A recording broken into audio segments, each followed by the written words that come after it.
Hails and welcome to Rauta's Duel Review. This time it's black metal from Finland with a rather new band. This one is Wolftower, and I have two different releases here, both of 2022.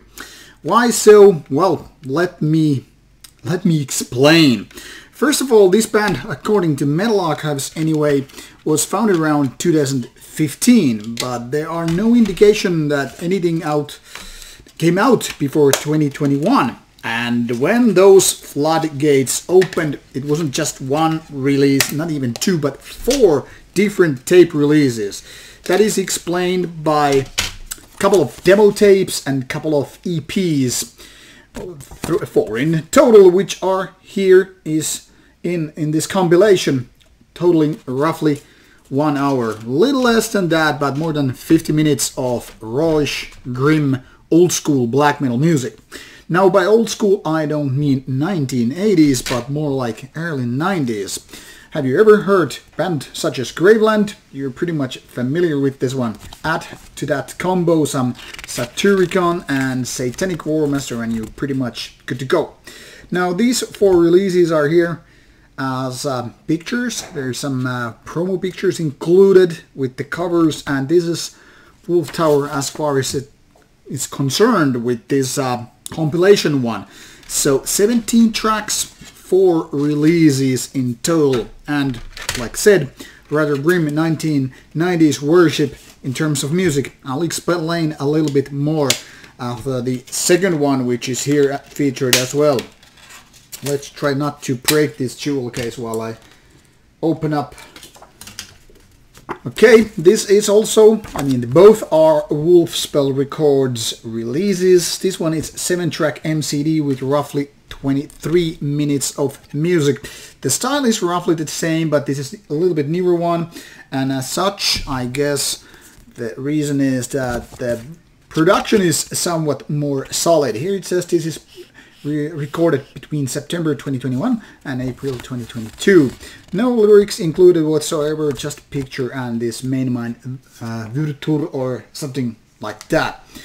Now, these two are indeed both 2022 releases, which you can see here, and after these two there is already a new one out, At Dusk of the Dying Stars. But let's first focus on this compilation, which features Vampiric Night, Everlasting Wailing of Forlorn Souls, Nightside Spells, and Of the Forgotten Age. And these are here listed. I actually added these tracks here today for your convenience, for my own convenience, so that I just copied the track list to my other review. So here you have some 17 tracks. This is not exactly accurate. I think there's a little bit misspelling here with the track lengths. I just copied them from the original one. This is a few minutes lengthier than this, but roughly still exactly the same. Now, the style here is indeed a combination of those various bands I just mentioned. From Satyricon, it's more like going through the dark medieval times period where you have those acoustic guitar parts added to some synthesizer stuff, and then you have those kind of rough early 1990s riffs with some kind of a lo-fi production. And it's kind of atmospheric stuff what Wolftower is doing here, and it's just not as good as Satyricon, but very, very listenable. There are low points and high points, which makes this album quite decent overall, but there are definitely parts where the band doesn't really shine. I mean, it feels like some of these riffs are more like filler parts rather than killer stuff. And that's one of the reasons why I am not highly praising this one, even though this one definitely has some really, really cool ideas.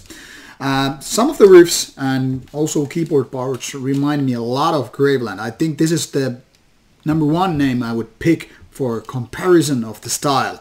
Especially if you've been listening to Carpathian Wolves or Thousand Swords or that era, you roughly know what's going on.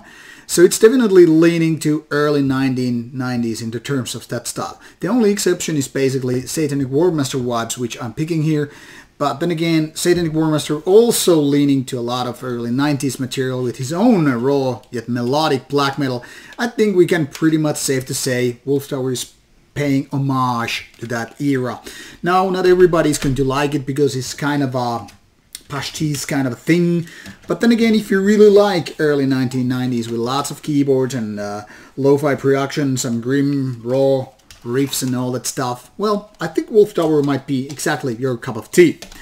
Now, when it comes to the succeeding MCD, the Funeral Swords, these were, mind you, released on the very same date, mid-June 2022. This one is basically the same, but polished a little bit. Mostly it is shining through the production, which is, I think, more forgiving for the lack of some cool riffs. I mean, it sounds more powerful overall, and the vocals are now more on the forefront. I mean, they are too silent with the compilation tracks because it seems like it's not like they're whispered, but I mean, they're just too much on the background, and the synthesizers are more dominating, which is quite different with this Funeral Swords, where synths are more on the background. Well, not maybe so much in mixing, but I mean, there's less keyboard to be heard, and I think this makes this more well-balanced release. And the vocals are better because they're more on the forefront, and they're not so much, you know, silent as they were with the compilation tracks made of those demos and EPs. So overall, Funeral Swords is a little bit better than the compilation tracks, but because the songwriting is pretty much the same, there's not that much of a difference. You either will pretty much like the both, or you don't like neither one. So picking the winner here is just by an inch going to Funeral Swords, but I think you will find both decent in the style. Like I said, this band is a very, very potent one, and I'm looking forward to hear how the material evolves into something more captivating. Maybe a little bit more that killer rather than filler part, if you get my meaning. Definitely for old school fanatics of rawish, grim black metal. Check it out, and you will have those links provided in the description box. Let me know how you would think. See ya, and looking forward to see you with more videos. Bye bye.